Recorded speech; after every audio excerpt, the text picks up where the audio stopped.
കേരളത്തിൻ്റെ സാംസ്കാരിക മണ്ഡലത്തിലും അക്കാദമിക മേഖലയിലും സമാനതകളില്ലാത്ത സാന്നിധ്യമായ മഹാരാജാസ് കോളേജിൻ്റെ ഓട്ടോണമസ് പദവി 2019-20 മുതൽ 2029-30 വരെയുള്ള 10 വർഷക്കാലത്തേക്ക് നീട്ടി നൽകിക്കൊണ്ട് UGC ഓർഡർ ഇറക്കിക്കഴിഞ്ഞു.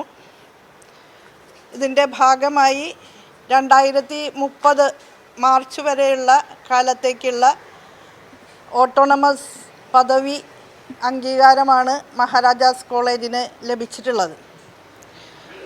ഇടതുപക്ഷ ഗവൺമെൻറ്റിൻ്റെ കാലത്ത് ഒരുപാട് വികസന പ്രവർത്തനങ്ങൾ മഹാരാജാസ് കോളേജിൽ സാക്ഷാത്കരിക്കാൻ സാധിച്ചിട്ടുണ്ട്.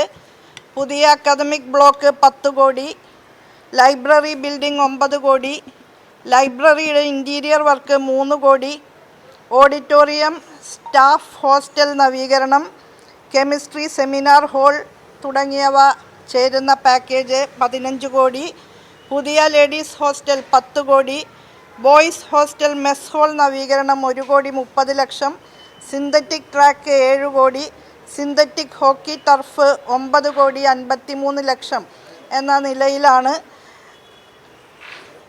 ഇടതുപക്ഷ ഗവൺമെൻറ്റിൻ്റെ കാലത്ത് മഹാരാജാസ് കോളേജിൽ വികസന പ്രവർത്തനങ്ങൾ നടന്നിട്ടുള്ളത്. NIRF റാങ്കിങ്ങിൽ 53ാമത് റാങ്കിലാണ് ഈ കലാലയം വന്നിട്ടുള്ളത്. രാജ്യത്ത് ഏറ്റവും മികച്ച കോളേജുകളുടെ പട്ടികയിൽ 53ാമതും KIRF പ്രകാരം 10ാമതും സ്ഥാനങ്ങളിലാണ് മഹാരാജാസ് കോളേജ് ഇപ്പോൾ ഉള്ളത്. ഇന്ത്യയിലെ ഗവൺമെൻറ് ഓട്ടോണമസ് കോളേജുകളിൽ 1ാം സ്ഥാനമാണ് ഒരു പ്രൈവറ്റ് ഏജൻസി നടത്തിയ സർവേയിൽ മഹാരാജാസ് കോളേജിന് ലഭിച്ചിട്ടുള്ളത്.